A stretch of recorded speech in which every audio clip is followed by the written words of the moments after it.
దేవ నన్ను ఎందుకు చేయి విడిచితివని ప్రియులారా, నాలుగో మాట ఆయన పలుకుతూ ఉన్నాడు. ఒకటి క్షమాభిక్ష అనుగ్రహిస్తున్నటువంటి మాట, రెండవది రక్షణ రక్షణ అందిస్తున్నటువంటి మాట, మూడవది తల్లికి ఆదరణకరమైనటువంటి మాట, నాలుగవది అంటున్నాడు ప్రియులారా, ఆయనే దేవుడే తండ్రి తన కుమారుని చేయి విడిచిపెట్టాడు. ఆయన చేయి విడిచిపెట్టకపోతే ప్రభువారికి ఆయన జీవమై ఉన్నాడు కాబట్టి ఆయనకు మరణం రాదు. ఆయనే వెలుగై ఉన్నాడు. నేను లోకమునకు వెలుగై ఉన్నాను, నేను లోకమునకు జీవమై ఉన్నాను, నేనే మార్గము సత్యము జీవము, నేనే జీవము. కాబట్టి ఆయనకు మరణం అనేటువంటిది లేదు, దేవునికి మరణం అనేటువంటిది లేదు. యేసుక్రీస్తు ప్రభువారు మానవుడిగా వచ్చాడు, వచ్చి ఈ లోకంలో మనుషుడు ఎలా జీవించాడో నేర్పించి ఆయన అలాగా శక్తిని పొందుకొని ఈ లోకంలో నడుచుకున్నాడు. అనేకులకు విమోచన కలిగించాడు, అనేకులను స్వస్థపరిచాడు, అనేకులను బాగు చేసి మరణించిన వాళ్ళు లేపాడు, ఆ దెయ్యాలను వెళ్ళగొట్టాడు, అందరినీ బాగు చేశాడు, అందరికి ఉపకారం చేశాడు, అందరికీ ఉపకారి అయినటువంటి పేరు. అలా చేసి అందరినీ విమోచించాడు, రకరకాల సమస్యల నుంచి విడిపించి దేవునికి మహిమ కలుగునుగాక. ఆదరించి ఆదుకున్నాడు, వారి కోసం తన ప్రాణాన్ని శిలువలో దారపోసాడు. దేవునికి మహిమ కలుగునుగాక. స్తోత్రం చెప్తాం. తండ్రి యందు నేను, నా యందు తండ్రి ఉన్నాము అన్నాడు. నన్ను చూసిన వాడు తండ్రిని చూసాడు అన్నాడు. కాబట్టి తండ్రికి ఆయన నిత్యుడు, మానవుడిగా వచ్చినటువంటి ప్రభువారు కూడా దేవుని ఆత్మను పొందుకున్నాడు కదా, దేవుని శక్తిని పొందుకున్నాడు, పాపం లేకుండా జీవించాడు, బలాన్ని పొందుకున్నాడు. దేవుడు ఎలా సముద్రం మీద నడిచిన సముద్రం మీద పౌళిస్తున్నాడు, యేసుప్రభు వారు కూడా సముద్రం మీద నడిచినటువంటి శక్తి సంపాదించుకున్నాడు. మానవుడుగా వచ్చి దేవుని యొక్క ఆత్మ బలాన్ని సంపాదించుకొని దేవుడు చేసిన వారిని భూలోకంలో ఆయన చేశాడని అర్థం. కాబట్టి శక్తిని ఆయన జీవం, ఈయన కూడా జీవం అయ్యాడు. కాబట్టి మరణం రాదు.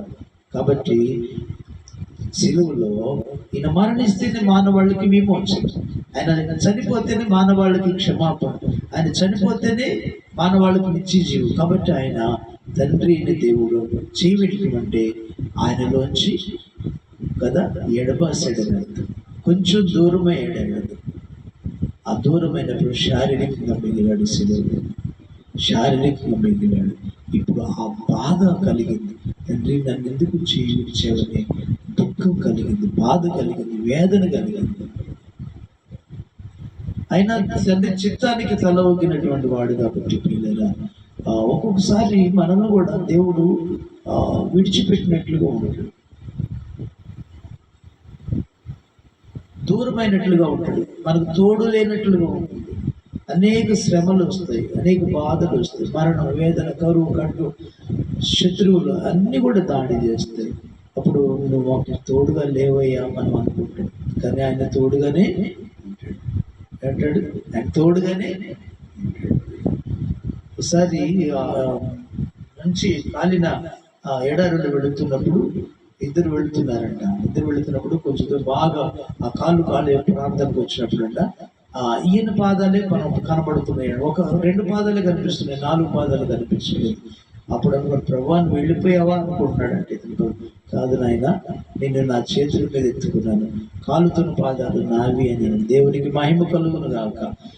కాబట్టి ప్రియమైన వాళ్ళగా ఆయన మనకి ఎప్పుడు నిత్యం తోడుగా, ఆయన విడిచిపెట్టకపోతే కదా మరణం రాదు. కాబట్టి ఆయన దూరమయ్యాడు. అప్పుడు ప్రియుల శారీరకంగా శిలువలో వేదన అనిపిస్తుంది, ఆ శ్రమ అప్పుడు ఆయనకి కలిగింది. అందుకని కేకేస్తుంది, నా తండ్రి నా దేవా నన్ను ఎందుకు చేయి విడిచావని ఆయన ఆర్తనాదం, కేక, ఆయన వేదనతో కూడిన కేక వేశాడు ప్రియుల. అప్పుడు నెక్స్ట్ మాట అంటే అలానే దేవుడు కనుక మనం దూరం అయితే మనం మరణిస్తాం, జీవం ఉండదు. నీటి ఒక వృక్షానికి, ఒక చెట్టుకి నీరు ఉంటే ఎంత పచ్చగా ఉంటుందో, మనం కూడా దేవుడు అంటే మనం అంత పచ్చగా ఫలిస్తూ కాస్తూ ఉంటాం. ఆయన నీరు లేకపోతే చెట్టు ఎలా ఎండిపోతాయి, మనవ జీవితాలు కూడా అలా ఎండిపోతాయి, చనిపోతాయి. నిశ్చయం శాపగ్రస్తుడు నరకానికి వెళ్తుంటాడు. కాబట్టి ఒకవేళ ఆయన చేయి విడిచినప్పుడు, ఒకవేళ ఆయన మన శ్రమను అనుమతించినప్పుడు మనం కృంగిపోకుండా ఏం చేయాలంట? నా దేవా నన్ను ఎందుకు చేయి విడిచేవారు? ప్రార్థన, వేదనతో కూడిన ప్రార్థన చేసే బిడ్డలుగా ఉండాలి. దేవునికి ప్రార్థన అన్నమాట. ఆ మాట దేవునికి విజ్ఞాపన అని అర్థం. మనం కూడా అలా విజ్ఞాపనం చేసినప్పుడు ఆయన ఒక సమయం ఆదుకుంటాడు. దేవునికి స్తోత్రం చెప్పండి. హల్లెలూయా. 5వ మాట ఇప్పుడు వచ్చింది. శారీరకమైన దాహం అవుతూ ఉంది అంటున్నాడు. నేను తప్పిక ఏమన్నాడు? ఇప్పుడు ఆయనకి శారీరక సంబంధమైన దాహం వేస్తుంది. రక్తం అంతా పోయింది, నీరంతా పోయింది. సిలువలో ఎండకి వేలాడుతూ ఉన్నాడు. ప్రియులరా, దాహం అని అడిగితే అక్కడ రాని వారు ఏం చేశారంట? చేదు చిరకనిచ్చారంట. ఏం చేరు? చేదు చిరకనిచ్చారు. దాన్ని పుచ్చుకొని ఆయన రుచి తీసుకోలేదు. కానీ ప్రియులరా విడిచిపెట్టాడు. కాబట్టి ఆయన దాహం అడిగితే మనము కూడా చేదునిస్తాము. ఆయన ఆకలైంది ఆహారం పెట్టమంటే ఆయనకి మనం విషయాన్ని ఇస్తున్నాం. అలాంటి వారుగా ఉన్నప్పుడు లోకమంతా కూడా కదా ఆయన మాట వింటే, ఆయన మాట ప్రకారం జీవిస్తే ఆ కష్టమైన నష్టమైన అది ఆయనకి మనము నీళ్లు ఇచ్చిన వారితో మంచి నీళ్లు ఇచ్చిన వారితో ఆయన చిత్తము జరిగిస్తే, ఆయన చిత్తానుసారంగా జీవిస్తే ఆయనకు మనం ఆహారం పెట్టిన వారు. మనమే ఆయనకు ఆహారం. దేవునికి స్తోత్రం కలుగును గాక. మనం ఆయన ఇష్టానుసారంగా నడవకుండా మనం జీవిస్తే కదా వాళ్ళలాగా మనం చిలక ఇచ్చిన వారితో సమానం, చేదు ఇచ్చిన వారితో సమానం. కాబట్టి దేవునికి ఇష్టమైంది నువ్వు న్యాయంగా నడుచుకోవడం దేవునికి ఇష్టం, కనికరం ప్రేమించడం దేవునికి ఇష్టం, సత్యమును నడుచుకోవడం దేవునికి ఇష్టం, దేవునికి ఇష్టమని పరిశుద్ధంగా జీవించడం దేవునికి ఇష్టం. ఇలా నడుచుకున్నప్పుడు మనం ఆయనకు జీవజలాలు ఇచ్చిన వారితో సమానం, ఆహారం పెట్టిన వారితో సమానం, ఆయనను ఆదరించిన వారితో సమానం.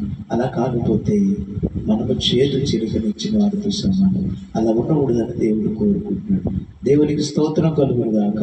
భౌతిక సంబంధమైన దాహమైంది, ఆ తర్వాత ఆత్మ సంబంధమైన దాహం కదా. ఒకటి ఫిజికల్, రెండవది స్పిరిచువల్ ట్రస్ట్ అన్నది. లేదా స్పిరిచువల్ ట్రస్ట్ కదా, ఆ తర్వాత ఫిజికల్ ట్రస్ట్ అన్నది. శారీరక శ్రమ వచ్చినప్పుడు దాహమైంది, ఆ దాహం కోసం వెళితే వాళ్ళు చేదిచ్చారు. ఆయన అసలు దాహం ఏంటంటే ఆత్మల దాహం. నశించేటువంటి ఆత్మలు, నరకానికి వెళ్ళకుండా వేదన అనుభవిస్తున్న ఆత్మలు వేదన పడకుండా, మరణాన్ని పొందుతున్న ఆత్మలు మరణం పొందకుండా జీవం ఇవ్వడానికి ఆయన ఆత్మల రక్షణే ధ్యేయముగా తన ప్రాణాన్ని ఇస్తున్నాడు. క్రయధనముగా ప్రాణం ఇచ్చి తండ్రి చెప్పాడు, వారి కోసం నువ్వు ప్రాణం ఇవ్వాలంటే అలానే ఆయన తలబొగ్గి తన ప్రాణాన్ని రక్తాన్ని ఇవ్వటానికి ఇష్టపడు. ఆత్మల భారం కలిగి ఈ రోజున మనం ఆత్మల భారం కలిగి సేవ చేస్తున్నాము. లేకపోతే మన భారం వెనక ఇంకా ఏదైనా ఆశ ఉందేమో మనం గ్రహించుకోవాలి. పోను ఆత్మీయంగా ప్రారంభించి శారీరకంగా ముగిస్తూ ఉన్నారు సేవకులు. కాబట్టి అలా ఉండకూడదు కదా. కరువైన ఖడ్గమైన ధనాశ మీద పేరాశ పెట్టు, ధనాశ కలిగిపోకుండా కదా, లోకాశ కలిగిపోకుండా, శరీరాశలు నేత్ర జీవుడు కలిగి ఉండకుండా కదా, ఆత్మల భారమే ధ్యేయం, వారి క్షేమమే ధ్యేయం. ఆత్మల రక్షణ అంటే, ఆత్మల భారం అంటే, ఆత్మల దప్పికంటే వాళ్ళు బాగుండమే కోరుకున్నాడు ప్రభు. వారి ద్వారా ఏది ఆశించగా మందిరానికి ఇవ్వమన్నాడు. మీరు కానుకలు మందిరాన్ని, అర్పణలు మందిరాన్ని తీసుకెళ్ళండి, మందిరం నీతి ఉండడానికి తీసుకెళ్ళండి అన్నాడు. కానీ ఇప్పుడు వారి అక్కడ పనిచేసే సేవకులకి వాళ్ళకి ఆహారం ఉండడానికి తీసుకెళ్ళమన్నాడు, మందిరం పని జరగడానికి సేవ జరగడానికి తీసుకెళ్ళమన్నాడు. కానీ వీళ్ళగా వాటి మీదే దృష్టి ఉంచకుండా వారి క్షేమమే కోరుకోవాలి, వారి బాగును కోరుకోవాలి, వారి స్వస్థతను కోరుకోవాలి, వారికి ఉన్నటువంటి కష్టాల నుంచి విమోచించడమే దేవుని యొక్క సేవకుని యొక్క లక్షణమై ఉన్నది. యేసు ప్రభు వారి లక్ష్యం అదే. ఎప్పుడు ఆశించదా, ఉచితంగానే ఇచ్చాను. శిష్యులు కూడా వరాలు ఇస్తారు, నేను ఉచితంగా ఇచ్చాను, మీరు వాళ్ళు ఉచితంగా ఇవ్వమని చెప్పాడు. ఉచితంగా ఇవ్వమంటే ఈ రోజున మరి ప్రార్థన చేశాను ఎంత ఇస్తావు అని అడిగేటువంటి పరిస్థితులకు వస్తున్నాను. అవి సాధారణ సంబంధాలు అవుతారు. అలా ఉండకూడదని కోరుకుంటున్నాడు. కాబట్టి యేసుక్రీస్తు ప్రభు వారికి ఉన్నటువంటి ఆత్మల దాహం మనం కూడా కలిగి ఉండాలి. ఆయన ఎలాగ స్వచ్ఛందంగా సేవ చేశాడు, ఇలాగ వారిని అందరిని విమోచించాడు, విడిపించాడు సమస్త బాధ. మనం కూడా దేవుని శక్తిని పొందుకొని, దేవుని బలాన్ని పొందుకొని వారికి క్షేమాన్ని అందించేవారిగా, వారికి మేలును కోరుకునేవారిగా, వారి బాగును కోరుకునేవారిగా, వారు నరకం నుంచి విడుదల పొందాలని ఆశ కలిగిన సేవకుల వల్ల ఉండాలని దేవుడు కోరుకుంటున్నాడు. అంటున్నాడు, మాట ఏమంటున్నాడు? సమాప్తమైనది. ఏంటంట? సమాప్తమైనది. ఏం సమాప్తమైంది? ఆనాడు ఏదే ఆదాముతో దేవుడు చెప్పినటువంటి మాట, సర్పముతో శపించినప్పుడు నువ్వు మన్ను తింటావు, నేలను ప్రాకి జీవిస్తావు, నీవు వాని మడమను కొడతావు, అతడు నిన్ను తల మీద చిత్రీకరిస్తాడని ఆ లేఖన ప్రవచనం నెరవేర్పు యేసుక్రీస్తు ప్రభువారు సాతానును సిలువలో చిత్రీకరించాడు. ఆ పని నెరవేర్చు. ఆనాడు క్రీస్తుకు పూర్వం కదా, ఏంటంట దాదాపుగా 1500 సంవత్సరాల క్రితం కదా ఆయన ప్రవచించినటువంటి ప్రవచనం నెరవేరినట్లుగా సిలువలో స్త్రీ సంతానముగా వచ్చి సాతానును తలను చితుకు పొడుస్తాడని లేఖనం. ఈ రోజున సిలువలో సాతానును కదా చితుకు పొడిచాడని ఆ పని ప్రారంభించి కదా, ఏనాడు సాతానుడు మానవులను వారి మాట వినేటట్లుగా చేసుకొని పాపులుగా చేసి దేవునికి దూరం చేసి మహిమను పోగొట్టి కదా శ్రమలు తీసుకొచ్చి, మరణం తీసుకొచ్చి, వేదన తీసుకొచ్చి నరకానికి తీసుకువెళ్తున్నటువంటి మా సాతాను యొక్క చేతుల్లోంచి సిలువలో తన ప్రాణం ఇచ్చి మరణం చేత బంధించి, మరణాన్ని మింగివేసి, మరణపు ముళ్ళును విరిచివేసి, మరణదాస్యములను తీసివేసి కదా యేసుక్రీస్తు ప్రభు వారు ఏం చేశాడంట? వారిని విడిపించారు. ఆ పని సమాప్తం. ఇట్స్ ఫినిష్డ్ అన్నట్టు. అంటే దేవుడిచ్చిన పనిని యేసుక్రీస్తు ప్రభు వారి లోకానికి వచ్చి సిలువలో ఆ పనిని ముగించి మానవాళ్ళకి సర్వలోకానికి రక్షణ కార్యాన్ని నెరవేర్చి ముగించాడు. దేవుడు ఇచ్చిన పనిని ముగించాడు. మనం కూడా దేవుడు మనకి ఏ పని ఇచ్చాడు ఆ పనిని కదా ప్రారంభం నుంచి ముగించేంత వరకు ఆత్మీయంగా ప్రారంభించి శారీరకంగా ముగించకుండా ఆత్మీయంగానే ముగించే బిడ్డలుగా ఉండాలని దేవుడు ఆయన పనిని నమ్మకస్తులుగా చేయాలి. ఏ పని ఇచ్చాడో ఆ పనిని నమ్మకంగా చేసి ఆయనకు ఇష్టలుగా బ్రతకాలని దేవుడు కోరుకుంటున్నాడు. అలాగా దేవుని పనిని మనం కూడా సంపూర్తి చేసేవాళ్ళుగా ఉండాలని దేవుని యొక్క ఆకాంక్ష. 5వ 6వ 7వ మాట కదా, తండ్రి నీ చేతికి నా ఆత్మను అప్పగిస్తున్నాను అన్నాడు. తండ్రి నీ చేతికి నా ఆత్మను అప్పగిస్తున్నాను. అలానే మనం ప్రియులరా ఈ లోకంలో మానవుడిగా వచ్చినట్టు ప్రభువారు మరలా తండ్రి యుద్ధకు వెళ్ళాలని ఎరిగిన వారి ఆ ఆత్మను సిద్ధపరుచుకున్నాడు. ఆత్మను కదా సిద్ధపరచుకున్న లోకంలో అంటే ఆత్మదీపాన్ని వెలిగించుకున్నాడు, ఆత్మ వేసుకున్నాడు కదా. ఎన్నడూ కూడా ఇచ్చిన రక్షణను నిర్లక్ష్యం చేసి పోగొట్టుకున్నాడు. రక్షణ జాగ్రత్తగా కాపాడుకున్నాడు, పట్టుదల పట్టుకున్నాడు కదా. కాబట్టి మనం కూడా మన ఆత్మలను సిద్ధపరచుకొని దేవునికి మన ఆత్మను అప్పగించే వారిగా ఉండాలి. అంటే దేవునికి మనం మన ఆత్మని ఇవ్వాలంటే మనం కూడా ఆయన పరిశుద్ధులుగా ఈ లోకంలో మనం కూడా పరిశుద్ధులుగా జీవించాలి. ఆత్మను సిద్ధపరచు. ఆత్మకు వస్త్రం, ఆత్మకు దృష్టి, ఆత్మకు బలం, ఆత్మకు జ్ఞానం, ఆత్మ జీవించడానికి కావాల్సిన బోలుబోలుకుని ఆహారాన్ని జీవజలాన్ని సంపాదించుకొని, నూనెను సంపాదించుకొని, ఆత్మ దీపాన్ని వెలిగించుకొని సిద్ధపడి ఉంటే ఈ క్షణాన్ని ఆయన పిలిస్తే మనం ఆయన దగ్గరికి వెళ్ళగలుగుతాం. ఆత్మను సిద్ధపరచుకొని మన సృష్టికర్త కంట ఆత్మలను మన ఆత్మలో అప్పు చెప్పేవాడుగా ఉండాలంటే దేవుని స్తోత్రం కలుగురుగా.